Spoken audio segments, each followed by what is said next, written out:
certain philosophical ideology, like solipsism or animism, implement a spirit and a soul into tangible or intangible, organic or inorganic, animate and inanimate.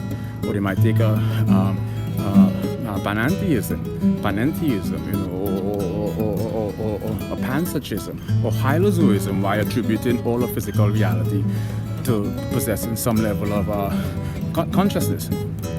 So multidisciplinary, you have to take psychopathology, parapsychology, pathology, philosophy, and you have to take cognitive neuroscience into consideration, because their brain oscillation transitions from what society is ubiquitously known for in the beta or alpha when you're in a relaxed state to sometimes gamma. So there's a transition, and then it affects their sleep moderator.